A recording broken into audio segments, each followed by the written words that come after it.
All right, man, peace. You know, brothers, the backcourt of the Portland Trail Blazers, comprised of Damian Lillard and CJ McCollum, reminds me so much of that old bad boy Pistons backcourt of Isaiah Thomas and Joe Dumars. Of course, they're not quite as good, but they're close. They're close, especially offensively. Defensively, they're not quite that close to the bad boy Pistons backcourt, but offensively, they're right there. Dame Lillard is a better outside shooter than Isaiah Thomas was, and Isaiah Thomas was a very good outside shooter and a great streak shooter. He's one of the great streak shooters in the history of the NBA. And Joe Dumars is one of the great all-around shooting guards in the history of the NBA. CJ is not the defender that Joe Dumars was, but offensively, his skill set is right there with Joe Dumars. Now, if I were to think of a team that reminds me of the bad boy Pistons that's playing today, it would be the Golden State Warriors more than Portland. But the backcourt, I think of the Portland Trail Blazers, is so reminiscent of those old bad boy Pistons teams.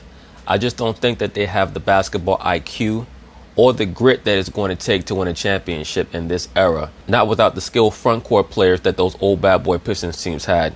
And in addition to that, and I've always said this, I think that Dame actually scores too much for his team to be a championship team. He's not proficient enough to take as many shots as he takes and still expect their team to win a championship. That's what sets him apart from Steph Curry. Steph Curry can take all those wild shots and still make 48, 49% of them. Dame is going to shoot about 43, 44% on the season, and he always has a few games that he shoots 6 for 23, something along those lines. But I do have to give both Dame Lillard and CJ McCollum a lot of credit for coming back from last season's debacle in the playoffs. I thought that they would not even make the playoffs this year, coming off of that sweep by the New Orleans Pelicans, but they surprised me. And I have to give all credit to Dame Lillard because he's a dude who always keeps it buttoned up. And due to the fact that he never panics, his teammates are able to be inspired by his composure. So once again, Dame is proof that you should never doubt yourself. They're going to talk about it. I'm going to chime in. All right, so of the most spicy first-round playoff series, I think it's OKC Portland. You got Russ versus Damian Lillard. You've got the Blazers being without Yusuf Nurkic, which means Enes Kanter going up against his old teammate, Steven Adams. And then you have all the Blazers dealing with the ghosts of that shocking upset in last year's playoffs when they were swept by the Pelicans. I sat down with Dame and CJ McCollum to talk about all of it. Take a listen. A little bit of redemption in this first round. Lillard.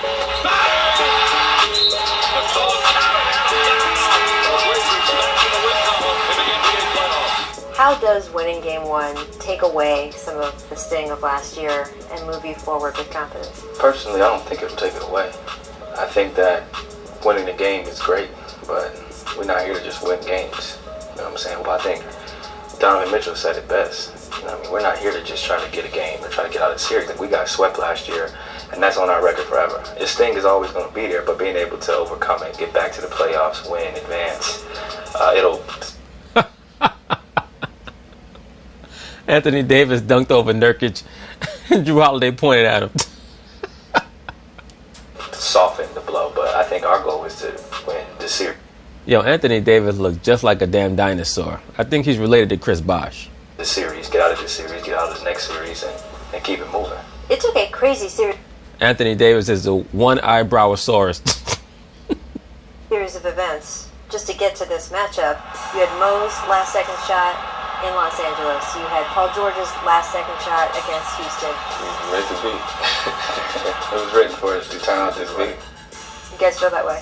I had that. After all the stuff you just said, I mean, this must be what it's supposed to be. And obviously going against a tough team. I think that mentally we're ready just because of what we've gone through, what it's taken to get to this point, and we've already gone through the worst. It's over. A stunning sweep of the number 3 seed. I don't even think I can really even sit here and talk about this series without going back and talking about last series. You've used the word embarrassed. I mean, I think when you're going through it, you just kind of like shocked a little bit. Then when the series is over, you just kind of like... Game 1 shocked me. There wasn't anything that shocked me after that. I would say Game 1 and maybe the first half of Game 2. But then it became quickly apparent that Drew Holiday was the best guard on the floor. And once again, that is why his peers voted him the most underrated player in the NBA. And a lot of people have respect for Dame, but a lot of the roles that so many of these players have are situational. If you put Drew Holiday in the same environment as a Dame Lillard and ask him to go out there and score 25 points per game, he could do it. and his peers understand that. It's not to take anything away from Dame Lillard. He's a great player. But there are certain guys who just have your number, and that's in every era. There's always a guy out there who has someone's number. Like I said, embarrassed. You just don't know what just happened. And pout for a little bit. Did you guys pout together at all? Did you guys sort of commiserate with each other in the days afterward? When the season first ended, I had a bunch of people over to the house, and we kind of just watched games, ate a bunch of bad food, soul food, all that stuff. And now, C.J. McCollum stated that after the season ended, he had a bunch of the players over at his house, and they ate a bunch of bad food, i.e. soul food. He said that. So I'm glad that he understands that for the most part, so-called soul food is garbage, comprised mostly of pork and and other poorly cooked, greasy-ass foods that so-called black people love to eat so much. Don't get it twisted. There are certain foods that are cooked that are considered quote-unquote soul foods that are very good, very tasty, but a lot of it's nothing but garbage. We all were in like a depressed state, you know what I mean? The season's over, and you have to watch the team that beat you, play on national television and hear about how you got swept every day. So it's a tough process to go through, but it's good that we went through it. I'm glad that it happened that way, looking back on it, because now we know what it takes to get over the hump. Not only do you guys have this really rough playoffs, but then all those old questions about you come back. They break up the Blazers. What's going to happen with this team? How can they ever get better? And then a week before the season, the owner, Paul Allen, dies, and that then makes more questions. There's still questions hanging over this franchise. Is it going to get sold? How did you deal with all of that uncertainty just going into this season? I think for us, we just focused on each other. Every time adversity hit, that's what we had more of. It gave us one more thing to play for. A lot of teams don't even make it to the playoffs, so maybe they should break everything up too. We have seen teams in this league this year ripped apart by storylines, chemistry issues, things like that. You guys would really have every reason to have those kind of invade this locker room and fester. Right, but the reason why I won't do that is because their leader is Damian Lillard, and he's very composed. He always has his shit together, and he conducts himself like a man. Even if you pay attention to how he dresses, he does not follow the modern style that you see with a lot of these freaky-ass NBA players who want to come to the stadium dressed up in whatever. Look like they just go into a garbage can and pick out some stuff to put on. Like, what the hell is going on here? This motherfucker got on an aluminum foil shirt and a shrink-wrap pair of pants. Dame comes to the stadium with a regular three-piece suit on and just goes out there and balls. That shows you that he's not an attention seeker. Most of these NBA players are dressing like that because they're trying to get attention like a damn chick. What is it about the two of you in particular and this group in general? When you say, oh, it just made us stronger, that's not how that normally goes in the NBA. I think a lot of times behind closed doors, some things aren't what you think it is. And behind our closed doors, it is what we say it is. Our biggest strength, in my opinion, is the environment we've created. How together we are. If we go down, we all going down. That's right. And that's one of our biggest strengths. And we don't blame each other for things. And if we do, we can do it one-on-one in person. I don't have to go on Twitter and be like, damn, you got to do this. He don't go on Twitter like, CJ, you got to do this. That's a little shot at Kyrie. Or go to the media and throw our supporting cast or throw our coaching staff under the bus. That's a little shot at Brown. Nothing really phases us. We're going to go out there and hoop, and the results are going to be what they're going to be. The way you guys support each other is terrific. I always see it back and forth. I don't think America knows, though, that this man has a 2-hour, once-a-week radio slot on a local radio, and that you are DJ CJ. Do you listen to him on Friday nights?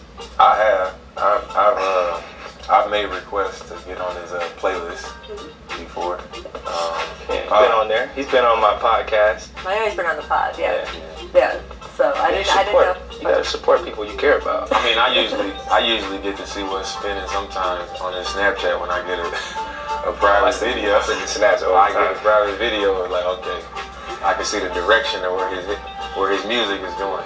So you guys went through everything you went through in the playoffs. You rebuilt through the season, and then 10 games to go before the playoffs, Yusuf Nurkic breaks his leg. What was that moment like watching it? Because you were already hurt. You can't even do anything about it. I was crushed, man. It hurt my heart. Well, essentially, besides Dame, he's the heart and soul of our team because he controls the paint. He controls a lot of our offense and defense. In my head, I was like, CJ down, Nurkic down.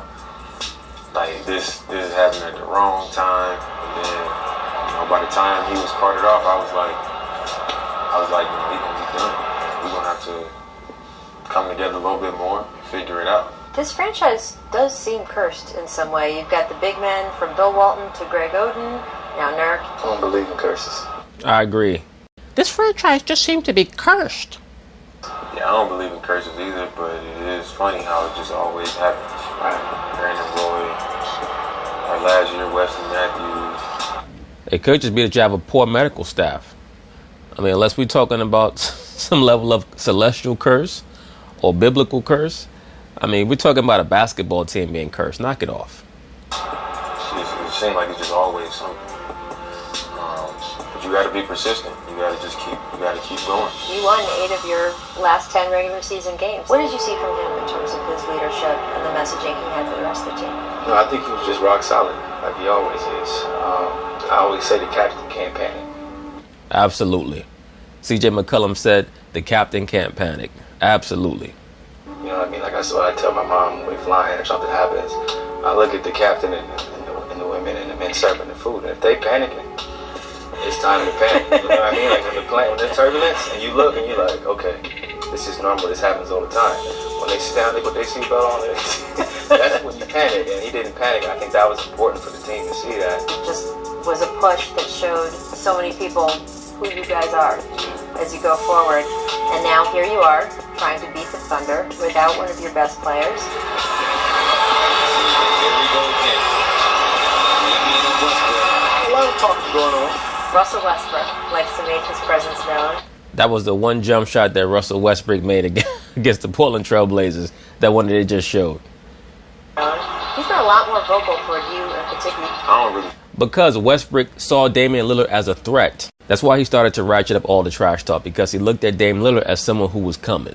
You notice Westbrook does not really try to talk to Steph Curry too much, because I think that at this point he understands that Steph Curry is out of his range when it comes to accomplishments and things of that nature. But Dame is a player who he sees as quickly approaching him. That's why all of a sudden he want to talk all this shit. But Dame has been better than him for a while now when it comes to his overall approach to the game.